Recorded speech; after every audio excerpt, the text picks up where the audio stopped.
that was really cool to like have a bigger class. It was also a little intimidating because I'm like, the other day I was jealous that my class wasn't this big, and now that it is, I'm kind of scared. Today I'd like to continue my story of how I found success in a fitness industry in a bigger body, because I think it's something that's important.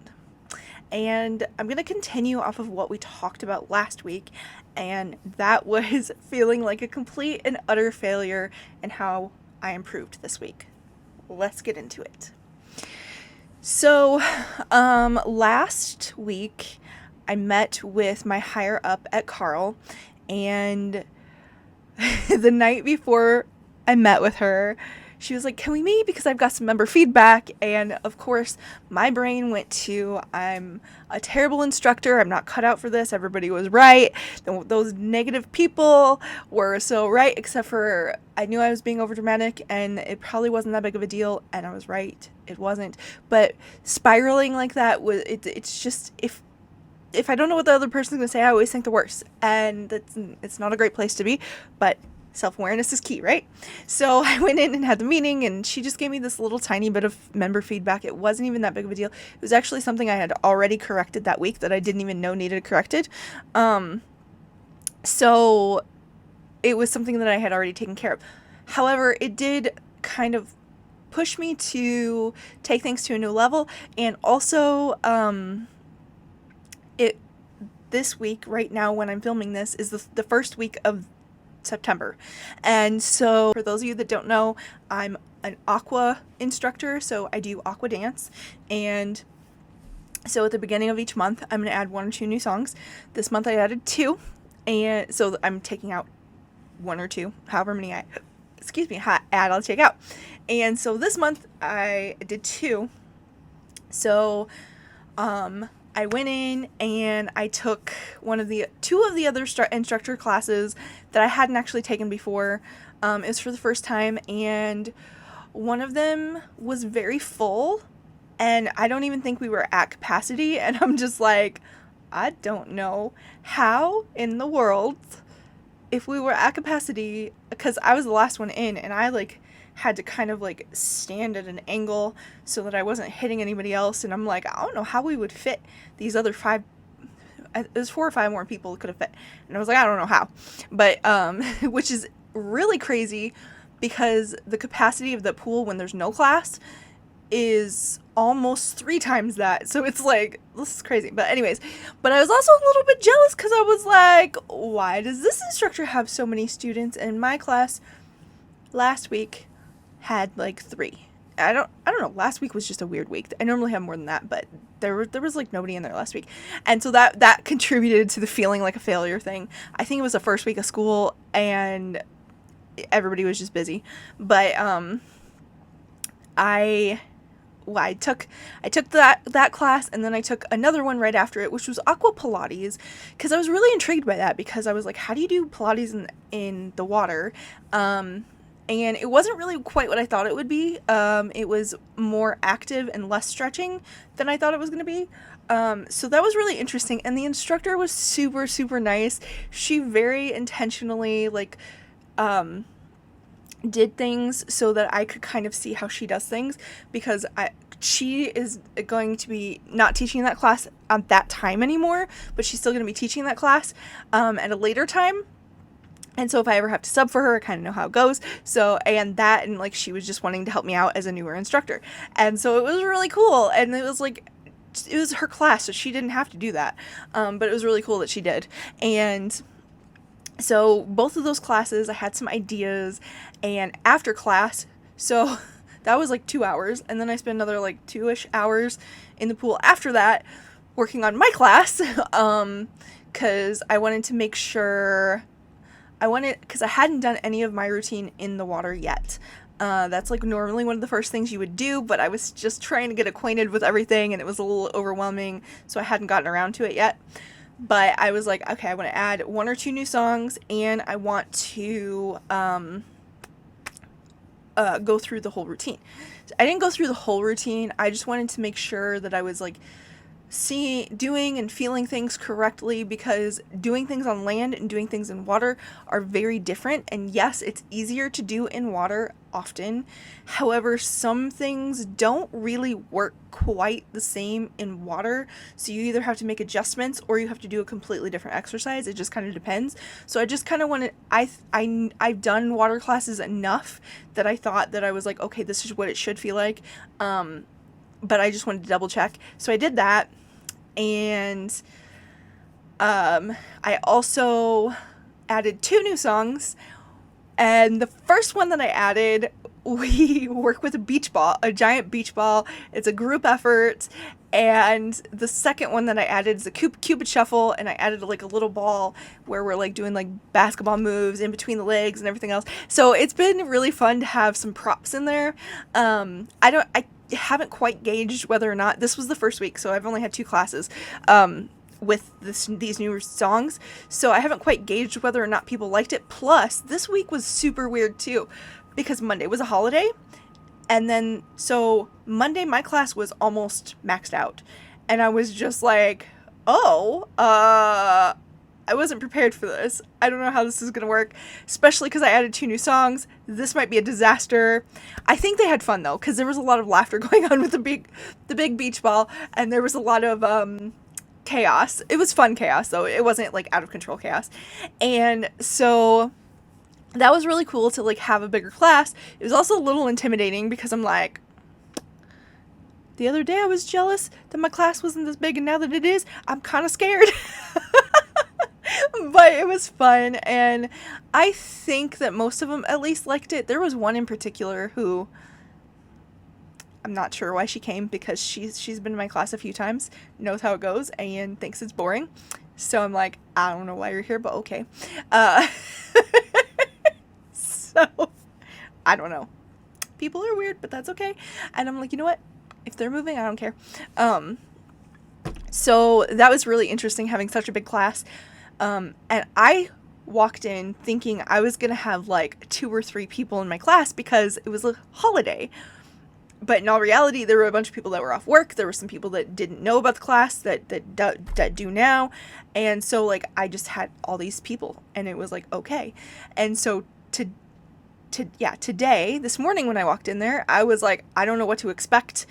I don't know how many, there might be a ton of people. There may be like 2 people because they all came yesterday. I have no idea.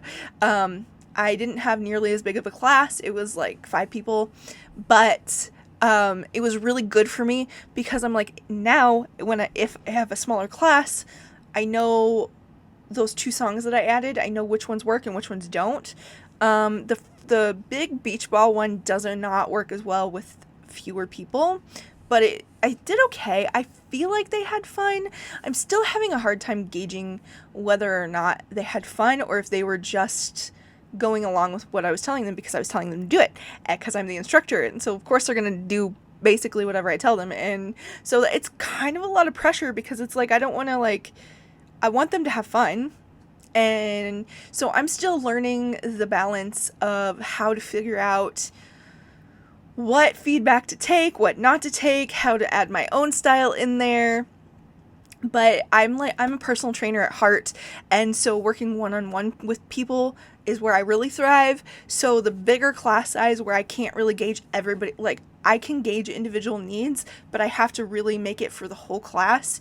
So like that one person that's bored, like if I was working with her one-on-one, wouldn't have been a problem. We could have adjusted. We would have done something differently. It would have been a very different thing. But when most of the class is getting a lot of benefit out of this style, I can't really do that. So there are just like so many things where when I'm working individually, I can really personalize it for people and make it work for them, make it work with their goals, make it work with what they want out of it. Whereas with the group, I'm kind of just guessing at some things, what the general majority are going to want, and other things, like I am getting feedback, but some of it I'm kind of having to filter out if it's that person or if it's something I actually need to change. And then there's also my personality on top of that, because I have all of these thoughts in my head all at the same time. And so I'm trying to do all these things and make it a class that everybody that's coming is going to enjoy, which you can't always do. But I can still try. Apparently every instructor struggles with this, so it's not unique to me, but it's still kind of one of those things where I'm still kind of working things out, and I think I have a little bit firmer grasp on it, but I'm still trying to figure it out, and it's still a little chaotic and whatnot, but it's been really good. It's been really fun to work with people too. And last week, one of my members, she wasn't there this week. I don't know what was going on, but one of my members, a lot of the members that take my classes because they're earlier in the morning are a little bit older, and it's usually because they've had a stroke or they've had surgery on their shoulder or their knee or their hip or something like that. Sometimes it's just because that's what they like, but and that's why, like, that one person that's bored during the classes, it's like, well, the evening classes probably would work better, but I think the morning classes work better with their schedule. So it's kind of one of those things that's kind of tough, because a lot of the morning people, it's because they have something hindering their mobility in some way or another. And so that's why they like the water classes. And so one in particular came in. So she was there last week and the week before. The week before she was there for the first time and she had fun. And then she came in last week and I didn't realize how much fun she had. I was super excited because she was so proud of herself because she walked out of that class going, I could do almost all of it. And I didn't think that I could have done even half of what I did. And so I was through the roof excited because there is nothing more exciting to hear when you're a fitness instructor than I was able to do that, and I'm excited and I'm proud of myself. And it was fun.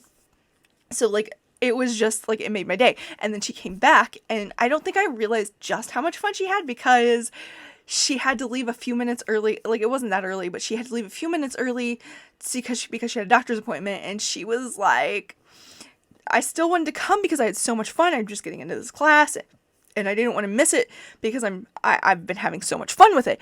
Or I had so much fun last time with it and I'm just getting into it. So I didn't want to go to the doctor's appointment, but I had to at this time and whatever. So I'm going to have to leave early. But I was like, it's like, oh, that makes my day that you like want to be here. You're having fun. You're seeing benefits out of it. And it's just, that's what you live for as a fitness instructor. And so it's been really cool to like get to know, like I'm starting to get to know some of the members and why they're taking the class. And so the more that I learn why each person's taking the class, the more I'm going to be able to actually make it fit for a bigger majority and better for the majority. And obviously I'm not going to be able to please everybody. It's just not possible. So I'm going to have to still work on how to filter that out. But things are progressing really nicely, better than I ever could have imagined. Like, I'm not in over my head. I'm doing a good job, and it's mind-blowing. So that's how things are going, and that's how I've been having success as a fitness instructor in a bigger body when I never in a million years thought that I could have. Because 10 years ago when I tried to go into personal training, I had all these credentials and I had managed and worked at and helped members at a gym for 3 years and had all these credentials and wasn't taken seriously, and it was really toxic and horrible. And so coming back into it, being so scared and having the complete, and like it could not be more different experience, and at 2 different gyms, not even just one. It's just, it's still mind-blowing, and I'm still trying to comprehend it. It's good, don't get me wrong, but it's still just kind of like, what just happened? How, not in a bad way, in a good way, but still, I'm still like, how I found success in the fitness industry, what part of my passion is, and that's part of, when I started sharing this journey, I thought I was going to be telling a very different story. I thought I was going to be sharing my struggles of trying to get back into the fitness industry and getting rejected and turned down and ridiculed. And just, I thought it was going to be so much more negative. But like, it's been so positive, and I'm still like baffled and blown away in such a good way. And so whatever you're scared of, it might not go well, but it might. So do it. Dream big, take action, and I believe in you. Bye.